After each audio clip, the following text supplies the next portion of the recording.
کہ اس میں ولیوں کی باتیں لکھی ہوتی ہیں کتابوں میں. اب اولیاء کی بہت سی باتیں جو ہے وہ ان کے قرب کے احساس کے مطابق ہوتی ہیں، عوام کی ذہنی سطح کے مطابق نہیں ہوتی.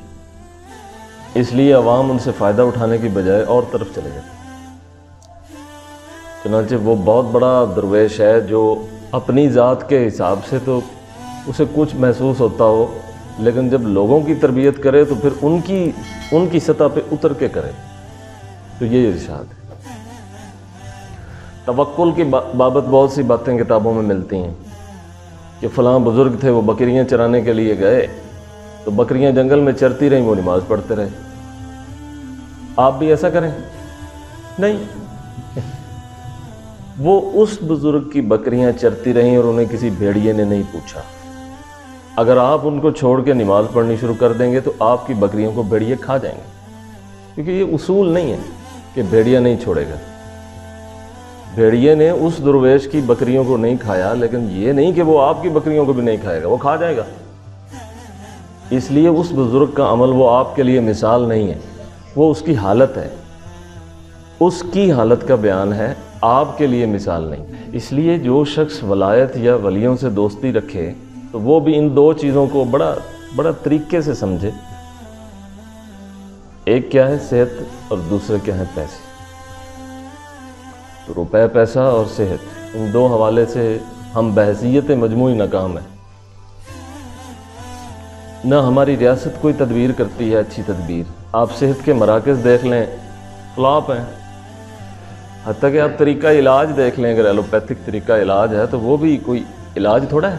گاڑی کے اندر پیٹرول ڈالو کہ گاڑی چلتی رہے. یہ نہ دیکھو کہ اس پیٹرول سے گاڑی کا انجن خراب ہو رہا ہے یا نہیں ہو رہا. مثلا گاڑی کے اندر ڈیزل نہ رہے تو آپ ڈیزل ڈالتے ہیں کہ یہ رننگ میں آ جائے. یہ نہیں دیکھتے کہ یہ ڈیزل اس گاڑی کے لیے موافق ہے یا نہیں. اگر نہیں ہے تو انجن فریز کر دے گی. تو یہ صحت کے مراکز دراصل آپ کی جو فیکٹری ہے وجود کی، اس کو مینٹین رکھنے کے لیے نہیں ہوتے، بلکہ آپ کو چلانے کے لیے ہیں کہ جب تک آپ خود مر نہیں جاتے آپ چلتے رہیں. تو یہ طریقہ علاج یہ ہے کہ جب تک آپ مر نہیں جاتے نا، ہم آپ کو مارنا نہیں چاہتے. ہم نہیں کہتے کہ ہم آپ کو مار رہے ہیں، لیکن ہم آپ کا علاج بھی نہیں کر رہے. آپ یہ سمجھ رہے ہیں کہ ہمارا علاج ہو رہا ہے. یہ نیت ہی نہیں ہے. تو جب سرپرست لوگوں کی یہ نیت ہی نہ ہو تو پھر شفا کیسے ادویہ کے اندر آ سکتی؟ مثلا انویسٹر ہے نا، تو انویسٹر کی انویسٹمنٹ میں برکت نہیں ہوتی، نہ روحانیت ہوتی. یہ بات یاد رکھیے گا کہ انویسٹمنٹ کے اندر شفا نہیں ہوتی، کیونکہ نیت ہی خراب ہے. ایک انویسٹر اپنے پیسے بڑھانے کے لیے ہاسپٹل بناتا ہے کہ اس کے اندر کتنے فیصد وہ شفا ہوگی؟ نہیں ہوگی. انویسٹمنٹ ہے. اسی طرح سے انویسٹر ایک کالج بناتا ہے. آج کل زیادہ تر کالج انویسٹمنٹ ہے نا، پرائیویٹ کالجز انویسٹمنٹ ہے، پرائیویٹ یونیورسٹیز بھی انویسٹمنٹ ہے، اور جو گورنمنٹ کی جو ادارے ہیں تعلیمی وہ بھی انویسٹمنٹ ہے گورنمنٹ کی. اس سے کیا ہوتا ہے کہ یہ جوان ہونے والے لوگوں کو کدھر لے جاؤ گے؟ یونیورسٹیوں میں ڈال دو، ڈگریاں لیتے رہیں گے، کچھ کھپ جائیں گے، کچھ مزدور بن جائیں گے، کچھ ایسے ہو جائیں گے، اور یہ ریاست کی بہتری کے لیے کام نہیں کریں گے، تھک جائیں گے بیچارے. جو ان کا 8-10 سال کا پیریڈ ہے وہ یہ سیکھنے کی بجائے یہ بیچارے ارننگ کے لیے سوچتے رہیں گے، ڈگری کے بعد کیا کمانا ہے.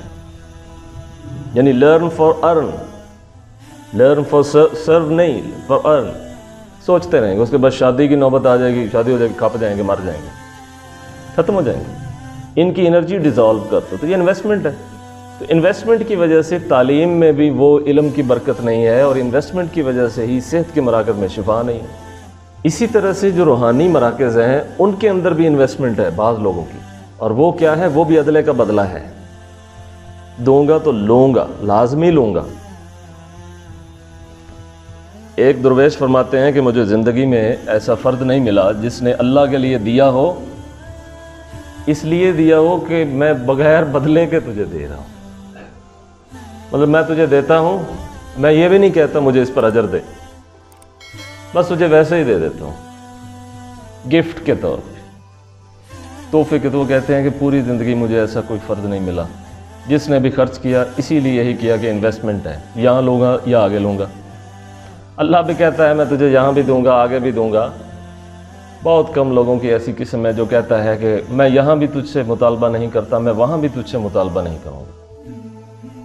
ایک بزرگ نے اپنی ساری زندگی میں سب کچھ دے دیا، ان سے کسی نے پوچھا کہ بدلے میں کیا لوگے؟ تو انہوں نے کہا اس دن کہہ دوں گا کہ مجھے مفت میں بخش دے، مجھے مفت میں بخش دے. جو میں نے تجھے دیا، تیرے رستے میں دیا، وہ تیرا ہی دیا ہوا میں نے دیا.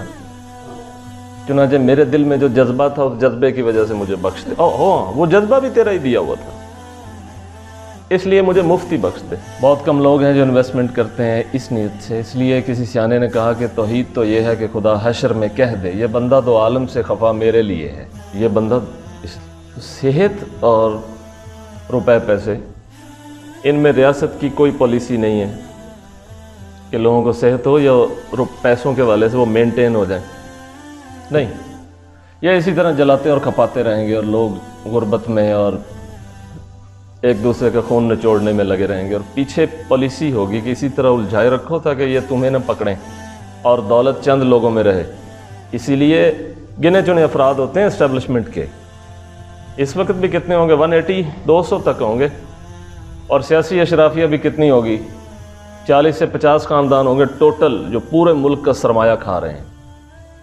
ہر ایک بڑے پروجیکٹ کے پیچھے ان کی انویسٹمنٹ ہے، وہی سب کچھ ہیں. اسی طرح سے دوسری اسٹیبلشمنٹ تو وہ بھی 180 85 190 190 200 تک 210 تک یہاں تک ہوگی. ساری پالیسی انہی کے ہاتھوں میں اور سب کچھ ادھر جا رہا ہوگا پرسنٹیج کے حساب سے.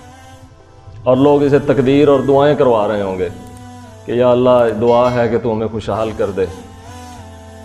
تو اللہ تعالیٰ کی طرف سے یہ دعوت ہوگی کہ دعا سے خوشحالی ہر جگہ تو خیر نہیں ہے. اچھی تدبیر کرو یا جنہوں نے غلط کیا ہوا ہے ان سے چھین لو اپنا حق. اس بات کو علامہ اقبال سمجھا ہے کہ کئی سیانے لوگ اس چیز کو سمجھ گئے اور انہوں نے کہا کہ جس کھیت سے دہقاں کو میسر نہیں روزی اس کھیت کے خوشہ گندم کو جلا دو. تو صحت کے لیے خود ہی کوشش کریں، خود ہی کوشش کریں. ریاست تو شاید صحت مند نہیں رکھے گی، ہمیں خود ہی رکھنے کی کوشش کریں. اور وہ یہ ہے، یہ ہینڈ سینیٹائزر ہیں یا ماسک ہیں، یہ بالکل بھی وہ جی حرم شریف میں بھی وہ جی حرم شریف بند ہو گیا ہے تو اس کو بھی سپرے ہو رہا ہے اور یہ ہو رہا ہے وہ ہو رہا ہے. تو پتھر کی دیواریں ہیں نا خانہ کعبہ کی بھی، ٹھیک ہو رہا ہے نا جو ہو رہا ہے. بندہ عبادت تو خدا کی کر رہا ہے اور خدا کی ذات کی حقیقت کس کو معلوم ہے؟ نہ مومن کو معلوم ہے نہ کافر کو معلوم. مومن یہ کہتا ہے خدا نور ہے، جبکہ اللہ کی حقیقت نور بھی نہیں ہے. اللہ کو بھی نور بھی ایک وجہ سے کہتے ہیں، ورنہ خدا جسے کئی کہتے ہیں دہری ہے، یہ ذہانت ہے، کوئی کہتے ہیں نیچر ہے، کوئی اس کو مختلف نام نہیں دیا، انرجی کا نام بھی دیا ہوا ہے. ہم نے اسے اللہ کا نام دیا تو دہری اسے انرجی کہہ دیتے ہیں. چنانچہ ایک حقیقت ہے جس کو مختلف نام دے دیتے ہیں. اگر کسی نے نماز نہ پڑھنی ہو نا تو وہ یہ کہتا ہے ہاں جی صلاۃ کا یہ معنی ہی نہیں ہے جو مولوی کرتے ہیں. اصل میں پیچھے یہ نہیں مقصد ہوتا کہ صلاۃ کا یہ معنی ہے یا نہیں ہے، خود نہیں نہ پڑھنی. جب نہیں پڑھنی تو وہ کہتا ہے یار گلے سے اتارنے کا طریقہ یہ ہے کہ تم اس کا صلاۃ کا معنی نہیں بدل دو. کہو ہے مولوی کھپی جانے تے کپائی جانے، اس کا تو یہ معنی ہی نہیں. تو رزق روزی کے سلسلے میں زمین کے اندر یہ حقائق تلاش کرنے کی ضرورت ہے کہ روزی ہماری کن لوگوں نے روکی ہوئی ہے اور کس طرح سے ہم جدوجہد کر سکتے ہیں. نہیں تو مجموعی طور پہ کھپتے رہیں. یہ منچنا آباد پل نہیں اور آگے سے روڈ نہیں بن رہا، کھپ رہا ہے نا سارا ضلع نہیں بن رہا. یہ دیکھیے کہ جس دن بنے گا، کس دن بنے گا؟ جب اس کے ارد گرد پراپرٹی کو سیاستدان خرید لیں گے، اس دن بنے گا. آج اس کے ارد گرد کی پراپرٹی کو اس پول سے لے کر یہ آپ کے راکھ پول تک یہ ساری جائے گی، کیونکہ یہاں سے یہ سارا لنک کرنا ہے نا. تو جب تک اس کے ارد گرد کی زمین پروجیکٹ کو اس کو چلانے والے یا لانے والے خرید نہیں لیں گے تب تک یہ نہیں بنے گی. کوئی خیر کا دھکے سے بنوا دے ٹھیک ہے، لیکن یہ نہیں ہوگا. بہرحال تو بڑی چیزیں ہیں مجموعی طور پر صحت کے حوالے سے اور مجموعی طور پر رزق روزی کے حوالے سے ہم بڑے ڈبل مائنڈڈ بھی ہیں اور بڑے پریشان بھی ہیں. تو اللہ تعالیٰ مجموعی طور پر ہمیں وہ سمجھ عطا کرے کہ اپنا رزق زمین میں سے ہم ایمانداری سے لیں اور جن کے پاس نہیں ہے ان کو دیں کیونکہ جس رستے سے ہم نے نکالا ہوا ہے اس رستے سے اس کا بھی بنتا تھا، لیکن بیچارہ نکال نہیں سکا۔ اس اہم مسئلے کو سمجھ لیں۔ آخری بات ہے، ایک آدمی نے ایک پروجیکٹ میں انویسٹمنٹ کی تو بڑا امیر ہو گیا۔ یہ 1.5 سال پہلے کی بات ہے، تو میرے پاس آیا تو کہنے لگا کہ میں نے وہاں پہ اس طرح پیسے لگائے تو وہ یہاں ایسے ایسے ہو گیا۔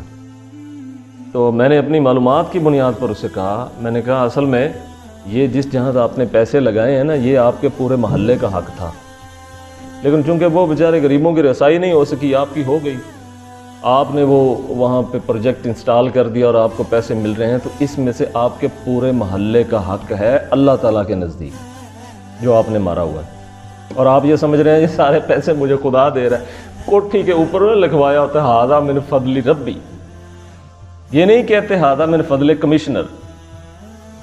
کمشنر کا فضل تھا نا، خدا کا فضل اور چیز ہوتی ہے، وہ اوپر لکھ دیتا ہے ھذا من فضل ربی، حالانکہ مسئلہ یہ تھا کہ ھذا من فضل ابی، یہ میرے ابے کا فیض ہے، میرے دادے کا۔